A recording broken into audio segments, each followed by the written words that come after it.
Abbasilər xilafəti bərqərar olmamışdan bir neçə illər qabaq Abbasi xəlifələr haqqında məlumat vermiş ki, onlardan biri də Məmun olmuşdu. Məmun Abbasi xəlifələrinin 7-cisidir. İmam Əli əleyhissalam deyirdi ki, onlardan 7-cisi, yəni Abdullah Məmun Abbasi xəlifələrinin ən biliklisi olacaq, ən elmlisi olacaqdır. Məmun xilafətə gəldikdən sonra özünü elm əhli kimi göstərməyə çalışmış və tez-tez elmi bəhslər, müzakirə məclisləri təşkil etmişdi.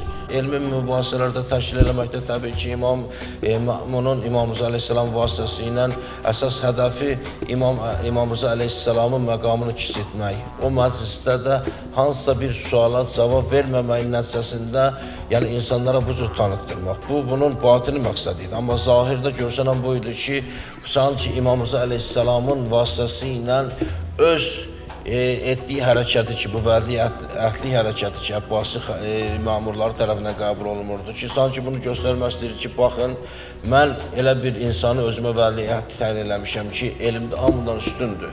Və İmam Rza əleyhissalam da təbii ki, bunun bu həm zahir, həm batini niyyətlərdən xəbərdar idi və özü insanlara belə bir kəlməsi var, sözlü cümləsi var ki, ey insanlar, Məmunun heç bir hərəkətini anlamayın.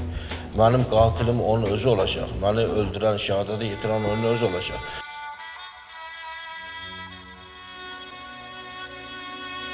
Məmunun pərdə arxası niyyətindən agah olan İmam Rza əleyhissalam özü də buyurmuşdu. Mən yəhudilərə Tövratdan, Məsihlərə İncildən, Zəbura inananlara Zəburdan, ulduza sitayiş edənlərə İbranilərdən, Mobitlərə Parslardan, Rumlulara da öz sözlərindən dəlil sübutlar gətirərək mənimlə hesablaşmağa məcbur etdikdə, Məmun özü də anlayacaqdır ki, yanlış yol seçmişdir və şübhəsiz bundan peşmançılıq hissi duyacaqdır. İmam Rza əleyhissalam hicrətin 203-cü ilində 55 yaşında artıq Mərv şəhərində, yəni Məmunun əli ilə şəhadətə yetirilir. Təbii ki, artıq bütün bu danışdığımız bu proseslər ki var, artıq imamı Mədinədən dəvət eləmək Mərvə və Mərvdə ona vəli əhdilik vermək, bunun qeyd elədiyimiz kimi, yəni Məmunun öz məqsədləri var idi. Təbii ki, bu məqsədlərə çatmayanda, yəni artıq Məmunun İmam Rza əleyhissalamı aradan götürmək haqqında fikirləşir. Çünki bütün zalim xəlifələr, istər Bəni Ümeyyə olsun, istər Bəni Abbaslı xəlifələrin əsas maniyəsi o dövrün imamları olublar. Çünki o dövrün imamları bunların həm zahirlərini, həm batinlərini gözəl bildiklərinə görə insanlara bunların kim olduqlarını deyir, bunların kim olduqlarını bəyan eləyir və təbii ki, belə bir olan məqamda belə bir şəxsin həmin dövrdə olması zamanənin xəlifələrinə heç sərf eləmir və öz məqsədinə çatmayan Məmun və özünü imamın fədakarı kimi təqdim eləmək istəyən Məmun axırda sonunda təbii ki, İmam Rzanın öz kəlməsi kimi imamın qətlinə və şəhadətinə səbəb olur və İmam Rza əleyhissalam Ələmin Mərv şəhərində dəfn olunur. Mənbələrdən də görülür ki, İmam Rza əleyhissalam özünün şəhadətə yetirilməsi barəsində dəfələrlə məlumat vermişdi. Hətta Mədinədən çıxarkən belə imama yaxşı yol, uğurlu yol arzu eləyən şəxslərə imam özü dəfələrlə demişdi ki, mənim üçün həmişə ağlayın, çünki mən babalarımdan eşitmişəm ki, Peyğəmbər buyurmuş ki, mənim evladlarımdan biri qürbətdə yalqız bir şəkildə zəhərlə şəhadətə çatdırılacaq. Mən bilirəm ki, getdiyim yoldan heç bir zaman qayıtmayacağam. Hətta İmam Rza əleyhissalam bilirdi ki, onu Məmun şəhadətə yetirəcək.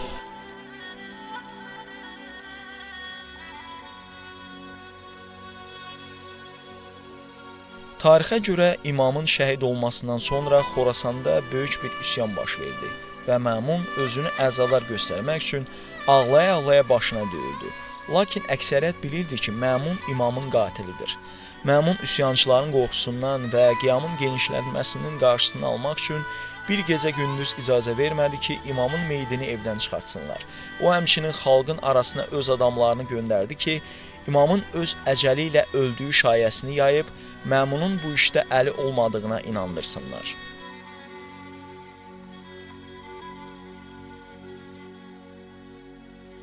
Bəli, İmam Rza əleyhissalamın doğuluşu, yəni dünyaya gəlməsi Mədinə şəhərində idi biz bildiyimiz kimi. Artıq Məmun ki onu dəvət eləyir Xorasana, o öz ailəsindən yəni vidalaşır, görüşür. Hətta bəziləri onu sevinclə yəni yola salanda İmam Rıza əleyhissalam tarixdə var ki, gedir peyğəmbərin hətta qəbrinə ağlayaraq peyğəmbərlə vidalaşır, öz ailəsindən vidalaşır, ağlayır və deyir ki, bu mənim sizinlə son görüşümdür. Artıq mən bura qayıtmayacağam. Çünki imamət qeybi baxışları ilə İmam Rıza əleyhissalam bilirdi ki, artıq bunu qayıda bilməyəcək və onu Xorasana gəlir və ta ömrünün axırına qədər 55 yaşında bu günlərim İran İslam Respublikasında yerləşən Məşhəd şəhərində, Xorasan vilayətində dəfn olunur və yüzlərlə, minlərlə, mən deyərəm milyonlarla insan bu günlərim Allah hamımıza nəsib eləsin. Bu günlərim o gözəl məqbərənin ziyarətinə axın edirlər və İmam Rıza əleyhissalamda çox kəramətli bir qapısı var və hətta çox insanlar, hətta yəni dünyanın bir çox yerlərindən gəlib İmam Rıza əleyhissalamdan, o mübarək məzarından öz hacətlərini alırlar və bu ziyarətində insanın həyatında, insanın mənəviyyatında çox gözəl bir dönük, yəni xeyri var. İnsan bu şeylərlə özü üçün yəni gözəl bir ab-hava ala bilir inşallah.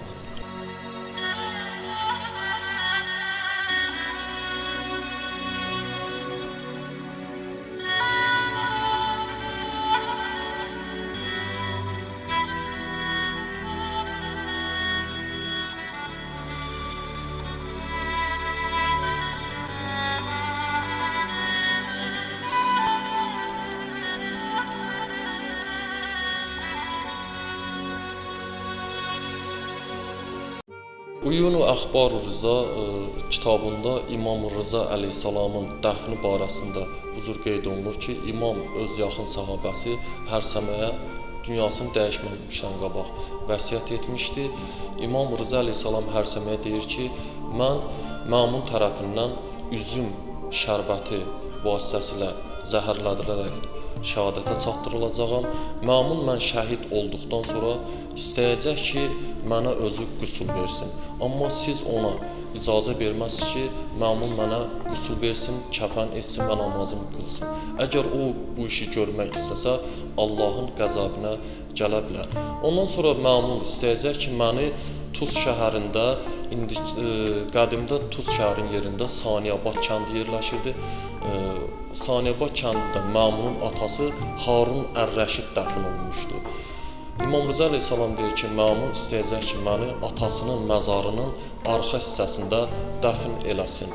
Amma onlar Harun Ər-Rəşidin məzarının arxasında külünglə yeri qazmaq istəyərkən, nə qədər külüngü yerə vursalar belə torpaq qazılmayacaqdır. Onda ey Hərsəmə, sən ona göstəriş verərsən ki, İmam Rıza üçün qazılacaq məzar Harun Ər-Rəşidin qəbrinin arxasında yox, ön tərəfində yerləşir. Və ora külüngü vuran kimi görəcəksiniz ki, orada hazır bir məzar aşkar olunacaqdır və məni orada dəfn edərsiniz. Təbii ki, yəni bayaq qeyd elədiyimiz kimi, yəni həm atası Harun İmam Musa Kazım əleyhissalamı şəhadətə yetirəndən sonra böyük təzyiqlərlə üzləşdi cəmiyyətdə, məxsusən Ələvilər tərəfindən, məxsusən Şiələr tərəfindən.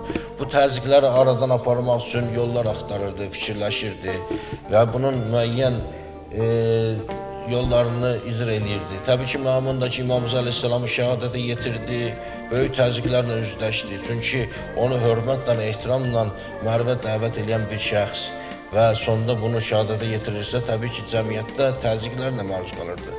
Və onu da qeyd eləməliyik ki, Məmun Əbbasi hakimiyyətində böyük nüfuza malik olmayan bir şəxs idi. Çünki anası İranlı olduğuna görə ərəblərdə də belə bir köhnə bir şey var idi ki, ərəb yalnız hakim ola bilər. Ona görə də tamamilə nüfuzunu itirməməsinə görə İmam Rıza əleyhissalamı şəhadətə yetirir və şəhadətə yetirəndən sonra əlavə təzyiqlər üzərində hiss elədiyinə görə və imamı hörmətlə, ehtiramla dəfn eləmək istəyir. Və hətta rəvayətlərdə var ki, imam ölən gün, yəni dünyasını dəyişən gün, şəhadətə yetən gün onun evinə gəlir. Böyük bir məzuz qoyur, özü orada yəni imama matəm saxlayır. Hal-hazırda İmam Rıza əleyhissalamın məzarı Məşəd şəhərindədir. Burada Məşəd deyilməsinin səbəbi ərəb dilində Məşəd müqəddəs bir şəxsin şəhadətə, yəni dünyasının çatdığı bir yerə deyilir və o zamandan da Tuz şəhəri Məşəd adlanmağa başlamışdı. İmam Rza əleyhissalamın məzarı Məşəddə Harun Ər-Rəşidin məzarının ön tərəfində yerləşir ki, doktor Əli Şəriəti də bu barədə öz kitabında yazır ki, Məmun məqsədi o idi ki, İmam Rza əleyhissalamı Harun Ər-Rəşidin yanında dəfn etməklə bir növ İmam Rza əleyhissalama ehtiram qazandırmaq istəyirdi. Amma tarix bunun əksini sübut elədi. Çünki zəvvarlar hər dəfə Məşəd ziyarətinə gedərkən Harun Ər-Rəşidi deyil, şiələrin 8-ci imamı İmam Əli Musa Rızanı ziyarət edirlər. Ora gələn zəvvarlar yenə də buranı ziyarət etdikləri zaman Harun Ər-Rəşidin o dövrdə müsəlmanlara zülm etdiyi kimi burada da Harun Ər-Rəşidin onlar üçün hazırladığı maneələrlə rastlaşırlar. Məsum imamlar Allahın seçilmiş olduğu hamıdan üstün şəxsiyyətlər idilər. Onlar həyatda başqalarına örnək olub, xalqa həyat dərsi verirdilər. Onlar özlərini cəmaatdan ayırmaz, zülmkarların metodu ilə yaşamaz, eləcə də heç kimə etinasızlıq göstərməzdilər. Bu barədə mərhum Səduq İbrahim İbn Abbasdan nəql edərək belə yazıb. İmam Rza əleyhissalamın sözlə bir kimsəyə zülm etməsini, yaxud kimsənin sözünü yarıda kəsməsini görmədim. Həzrət başqalarının yanında ayaqlarını uzatmaz, süfrə salınanda xidmətçiləri süfrəyə dəvət edərək onlarla birgə xörək yeyər, gecələr istirahət etdikdən sonra isə qalxıb ibadətlə məşğul olar, ata-babaları kimi o da gecə yarısı ərzağı çiyninə alıb yoxsul evlərə aparardı. İmam Rza əleyhissalamın həyatını araşdıranda görülür ki, o Həzrət öz canişinini, yəni özündən sonraki imamı təyin etməkdə əvvəlki imamların heç birinin üzləşmədiyi çətinliklərlə üzləşib. Çünki bir tərəfdən İmam Kazımin şəhadətindən sonra Vaqifilər adlanan bir dəstə ortaya çıxdı ki, onlar maddi məqsədlərə görə İmam Rzanın imamlığını qəbul etmədilər. Digər tərəfdən də İmam Rzanın 47 yaşına qədər övladı olmamışdı.